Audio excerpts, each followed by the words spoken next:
कांग्रेस नेता सुप्रिया श्रीनेत हमारे साथ है बात करने के लिए। सुप्रिया जी, महाराष्ट्र और झारखंड दो राज्यों के विधानसभा और कई राज्यों में उपचुनाव के नतीजे जो है वो सामने आ रहे हैं। क्या महाराष्ट्र का जो नतीजा है वो जो कांग्रेस पार्टी उम्मीद कर रही थी वैसा नहीं दिख रहा है? बिल्कुल ऐसा सच है कि महाराष्ट्र में हम इससे बहुत बेहतर प्रदर्शन की उम्मीद करते थे। हमें विश्वास था कि हम बड़ी तरीके से जीत सकते हैं। हम लोगों के मुद्दे उठा रहे थे, किसानों की बात कर रहे थे, महिलाओं की बात कर रहे थे, युवाओं की बात कर रहे थे। और महाराष्ट्र का जो नतीजा है वो बिल्कुल अप्रत्याशित है और डिसअपॉइंट करता है। लेकिन महाराष्ट्र का नतीजा झारखंड की जीत को ओवरशैडो नहीं कर सकता। झारखंड में हमारी सरकार रिपीट हो रही है, अच्छे बहुमत से रिपीट हो रही है। ये अपने आप में एक बहुत बड़ी उम्मीद और आशा की किरण है कि अगर आप काम करिएगा तो आपको लोग जरूर वापस वोट करेंगे। एक ये भी बात है कि उपचुनाव की भी पिक्चर बहुत मिली जुली है। यूपी में हमारा गठबंधन 2 सीटें जीत रहा है, मध्य प्रदेश में शिवराज सिंह जी के गढ़ में हम सीट जीत रहे हैं, वायनाड प्रियंका जी जीत रही हैं, कर्नाटक राजस्थान में हम लीड कर रहे हैं बीजेपी के ऊपर। तो बहुत मिली जुली उपचुनावों की पिक्चर है, लेकिन ये 1-1 का स्कोर है। महाराष्ट्र जरूर आशा के विपरीत था, लेकिन झारखंड से हमें बहुत उम्मीद है, आशा और सरकार रिपीट करने के लिए हम जनता का अभिवादन करते हैं। अभी कभी कई नेता जो है, चाहे कांग्रेस की बात करें या दूसरी पार्टियों की बात करें, ईवीएम को लेकर एक बार फिर से सवाल खड़े। ईवीएम पर इस देश में व्यापक चर्चा होनी चाहिए और वो जब वक्त होगा तो वो चर्चा जरूर होगी। जिस तरह से इलेक्शन कमीशन ने चुनाव टाला, महाराष्ट्र में 3-3 इंस्टॉलमेंट जाने दिए उनकी योजना के, वो सारी चीजें थी। लेकिन आज मैं सिर्फ नतीजों पर और जो नंबर्स आए हैं उस पर चर्चा करना। जिस योजना का आप जिक्र करिए, एक अंतिम सवाल, जिस योजना का महाराष्ट्र में आप जिक्र कर रही है, कुछ ऐसी ही योजना झारखंड में मैया योजना चलाई जा रही थी। है कि महिला वोटर बहुत इंपॉर्टेंट है। ये दिखाता है कि अगर आप महिलाओं के लिए काम कर रहे हैं तो महिलाएं खुलकर आपके साथ खड़ी हो रही हैं। और शायद महिलाओं के लिए और मुखरता से और प्रमुखता से हम बात करेंगे। प्रियंका जी का सदन आना इस बात की उम्मीद बनाता है और बढ़ाता है कि हम इन विषयों पर महिलाओं को केंद्र बिंदु रख के और चर्चा करेंगे। धन्यवाद। तो क्या इस बात को अभी मैं देख रहा था, खासतौर से अमित आपके साथ चर्चा जब हो रही थी, पहले राकेश हमारे साथ जुड़े हुए हैं, जरा उनके पास जाऊं, और अमित उसके बाद स्टैंड बाय रहिएगा, आपके पास आ रहा हूं। खास तौर से महिलाओं के लिए जो योजनाएं दोनों ही तरफ चलाई गई उसके बारे में जानने के लिए। लेकिन पहले राकेश, ये जो सरगर्मियां बढ़ रही हैं मुलाकातों की, अब देखिए वो चार्टर और चॉपर के लिए अब कोई गुंजाइश दिखाई नहीं दे रही है। लेकिन ये जरूर दिखाई दे रहा है कि इस बार क्या जो बहुत सारे लोग कह रहे थे कि पिछली बार देवेंद्र फडणवीस के साथ नाइंसाफी हुई, क्या इस बार अब उनके साथ वो होगा जिसको लोग इंसाफ मानते हैं? जी बिल्कुल, देखिए जो जिम्मेदारी उनको दी गई थी वो उन्होंने बखूबी निभाई, ऐसा इन आंकड़ों से साफ प्रतीत होता है। लेकिन उसके बावजूद बीजेपी जो है वो कई सारे सरप्राइजेस के लिए जानी जाती है। तो ऐसे में बीजेपी क्या फैसला लेगी वो तो उनके आला कमान जाते हैं। लेकिन हर कोई बीजेपी के महाराष्ट्र में जितने जो नेता हैं वो यही चाहते हैं कि देवेंद्र फडणवीस जिन्होंने जिम्मेदारी को बखूबी निभाया उनकी ताजपोशी इस मामले में हो। अब आंकड़े जो है उसको साफ दिखा गए। और दूसरी तरफ अभी जो महाराष्ट्र के बीजेपी अध्यक्ष है बावन कुले, वो भी अब सागर बंगले पे पहुंचे हैं देवेंद्र फडणवीस से मिलने के लिए। आगे की जो रणनीति है, जो तैयारी है, उसको लेकर चर्चा होगी। कुछ जगहों पे जश्न की तैयारियां जो आपकी जब बात हो रही है खासतौर से वहां महाविकास आघाड़ी के लोगों से, तो वो इसको मैंडेट के तौर पर स्वीकार कर रहे हैं या उनको गड़बड़ नजर आ रहा है? क्योंकि अभी मैं देख रहा था संजय राउत ट्वीट कर रहे हैं कि ये कुछ तो गड़बड़ है। बिल्कुल, देखिए अब मैंने जिन लोगों से अब तक बातचीत की वो तो बस इसी भरोसे पे है कि 2 बजे के बाद जो है वो ट्रेंड चेंज हो जाएगा, उनके फेवर में आंकड़े आ जाएंगे। जब लेकिन जहां पे वो खुद लीड कर रहे हैं उनसे जब ये पूछते हैं कि भाई 2 बजे के बाद तो आपका भी ट्रेंड चेंज हो सकता है और आप भी जो है लीड से ट्रेलिंग कर सकते हैं, तो वहां पर उन्हें वो बात जो है अखर जाती है। तो कहीं ना कहीं खुद की जीत जो है वो जीत नजर आ गई है, लेकिन दूसरे की जो जीत है उसको कहते हैं कि यह आंकड़ा बदल सकता है।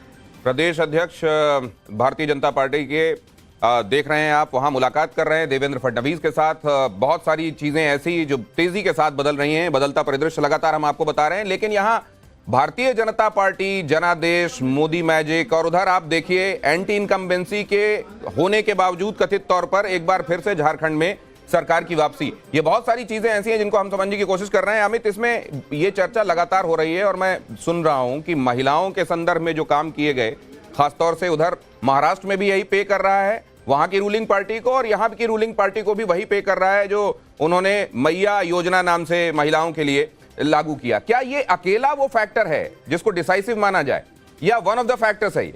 नहीं देखिए, मुझे लगता है वन ऑफ द फैक्टर है, लेकिन ये बड़ा फैक्टर है। इसको आप अगर नंबर में डालेंगे कि 1, 2, 3, तो मुझे लगता है टॉप 3 में ये है, क्योंकि महिलाओं ने डिसाइड किया है दोनों जगहों में।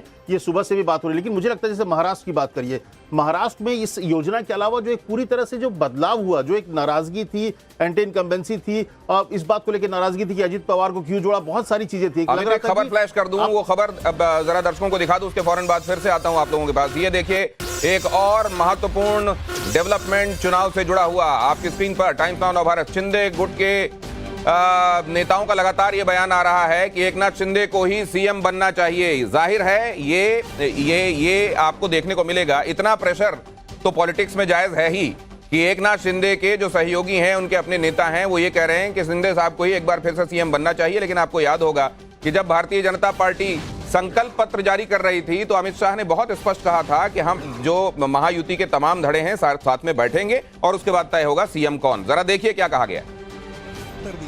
बहुत बड़ी जीत के तौर पर अभी तक दिख रही है। बीजेपी सबसे बड़ी पार्टी बन रही है। मुख्यमंत्री चेहरा भी वहां से निकलने की उम्मीद है, जैसा कि पहले बयान आ रहे थे। क्या कहेंगे? महायुति निर्णय लेंगी, महायुति के नेता लोग निर्णय लेंगे, लेकिन मुझे लगता है मेरा नेता एकनाथ शिंदे साहब है, वो मुख्यमंत्री होना चाहिए। बिल्कुल, लेकिन सर जो आंकड़े सामने आ रहे हैं महायुति के एक तरफा हैं, मतलब किसी कॉम्प्रोमाइज की कोई जरूरत नहीं पड़ेगी सरकार बनाने के लिए।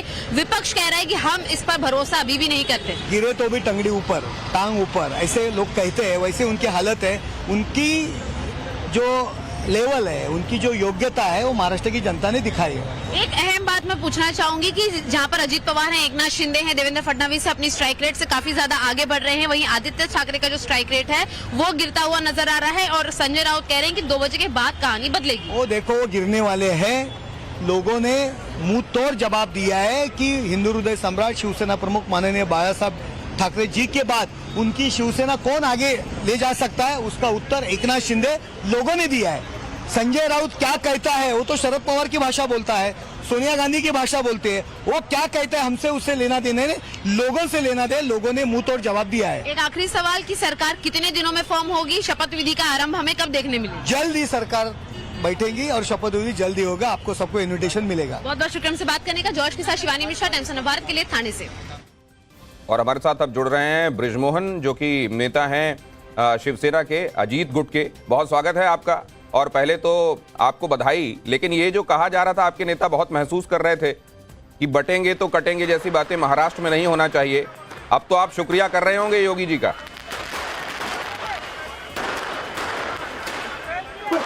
देखिए, हमारा तो आदरणीय अजीत दादा पवार ने भी उस समय कहा था और आज भी हम लोगों का इस मामले में बिल्कुल स्पष्ट सोच है कि हम लोग मतदाता में किसी भी प्रकार का धर्म, जाति या लिंग भेद का अंतर नहीं करते। हमारे लिए सभी मतदाता आदरणीय मतदाता हैं और हम लोग सारे मतदाताओं के लिए सोचते हैं, तो उसमें सभी धर्म, जाति और लिंग के लोग आते हैं।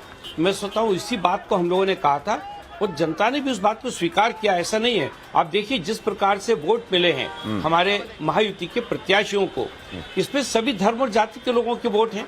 तो मुझे ऐसा लगता है कि ये बात जो हम लोगों ने कही थी, आज भी हम लोग अपनी उस बात पे बिल्कुल स्टैंड करते हैं, क्योंकि राष्ट्रवादी कांग्रेस पार्टी इसी विचारधारा को लेकर जनता के बीच में थी, है और रहेगी। नहीं, लेकिन अगर मैं इसको भी समझ लूं, क्योंकि फैक्टर समझने की हम कोशिश कर रहे हैं, तो ये भी समझ लूं कि बटेंगे तो कटेंगे, एक हैं तो सेफ हैं। महाराष्ट्र में ये कितना बड़ा फैक्टर बन के निकला। हमारे साथ हर्षवर्धन भी जुड़ रहे हैं अब इस चर्चा में, हमारे साथ राजगोपालन सर भी लगातार चर्चा में जुड़े हुए हैं, अब निजेश जी भी हमारे साथ अब आ रहे हैं। बहुत स्वागत करता हूं आपका। बटेंगे तो कटेंगे को लेकर खुद महायुति के कई नेताओं में एप्रीहेंशन था कि कहीं एक बैकफायर न कर जाए। अब कम से कम उनको ये मानना चाहिए कि ऐसा नहीं है, और ये बल्कि हो सकता है कि ये जो इतनी मेहनत विक्ट्री दिखाई दे रही है अपनी जेस जी, उसके पीछे बड़ा फैक्टर ये हो। दिनेश जी, 2 बातें। एक तो ये कि बटेंगे तो कटेंगे, नारा वहाँ पर एक है तो सेफ है। ये सिर्फ नारा नहीं, लोगों के भीतर जो वास्तव में पिछले दिनों की जो घटनाएं थी, उससे जिस तरीके की भावनाएं आ रही थी वो सामने आई हैं, पहली बात। दूसरी बात, 2019 के चुनाव में जिस तरीके से महाराष्ट्र की सरकार ने बीजेपी और शिवसेना को जनादेश दिया था, और सिर्फ एक चीफ मिनिस्टर की पद पाने के लिए अगर शिवसेना उद्धव ठाकरे अलग हुए, तो आज महाराष्ट्र की जनता ने उसका जवाब दिया है। महाराष्ट्र की जनता जब ये मैंडेट दे रही है, तो झारखंड के संदर्भ में इसको कैसे एक्स्ट्रापोलेट करना चाहिए ये भी मैं समझूंगा। लेकिन इधर आपको ये भी बता दूं, चंदन कियारी विधानसभा, वहां पर 6th राउंड तक अभी अमर कुमार बावरी भारतीय जनता पार्टी के आगे चल रहे हैं। उधर मुजफ्फरनगर में मीरापुर में देख लीजिए क्या है, राउंड 6 चल रहा है। उधर आरएलडी के जो उम्मीदवार हैं वहां मिथिलेश पाल आगे चल रहे हैं। आरएलडी के 17,512 वोटों से अभी बताया जा रहा है कि वो आगे हैं। और इस बीच एक ट्वीट भी आ गया है, वो भी आपको बता दूं। आचार्य प्रमोद कृष्णम का ट्वीट है, महाराष्ट्र को MBA का बेमेल बेतालमेल निकाह कबूल नहीं। निकाह कबूल नहीं लोकेश जिंदल जी, बेमेल बेतालमेल का निकाह। देखिए, अब तो रिजल्ट आने के बाद में इस तरह की टिप्पणियां होती रहेगी। अरे इन टिप्पणियों को गंभीरता से लेना चाहिए कांग्रेस बिल्कुल, को। ये वो लोग हैं जो कांग्रेस को इनसाइड आउट जानते हैं। प्रमोद कृष्णम, देखिए, बिल्कुल मैं इसमें कोई भी दो राय नहीं है कि संगठन को और मजबूत होने की आवश्यकता है, अनुशासन की आवश्यकता है और प्रत्येक परिणाम को की समीक्षा करना आवश्यक है और उसमें बार बार किन पहलुओं पर सुधार लाना चाहिए, इन पहलुओं पर अच्छा ये गहन कुछ चिंतन ऐसी करने की चीजें हैं जिन पे बहुत दिमाग लगाने की आवश्यकता है, समझ में नहीं आ रही हैं साल दर साल, या आपको लगता है कि बड़ी बड़ी अब सामान्य सी बातें हैं जो समझने की और काम करने की हैं, लेकिन वो हो नहीं पा रहा। मैं आपसे जानूंगा, लेकिन हर्षवर्धन कैसे देख रहे हैं आप ये पूरी स्क्रीन? झारखंड भी है, महाराष्ट्र भी है, इस बीच एक अहम खबर आ रही है, जरा वो फ्लैश कीजिए। ये झारखंड से जुड़ा हुआ अपडेट आपके सामने रख रहा हूं, वो देख लीजिए। झारखंड रुझान पर रुझान कीजिए इसको। बाबूलाल मरांडी, ये रुझान है, नतीजे कुछ और होंगे क्या? अब भी चीजें कुछ और कंसोलिडेट होंगी, ये सोचा जा सकता है क्या झारखंड के बारे में? हर्षवर्धन, देखिए, मुझे लगता है कि जो परिणाम हैं वो बहुत साफ साफ बता रहे हैं कि रणनीति क्या काम करती है और क्या नहीं काम करती है। एक तो ये हर्ष, आपको थोड़ी देर के लिए रोकूं, बाबूलाल मरांडी क्या कह रहे हैं जरा वो सुन लीजिए। बाबूलाल मरांडी हमारे साथ है। सर, जो रुझान आ रहे हैं किस तरह से देखते हैं?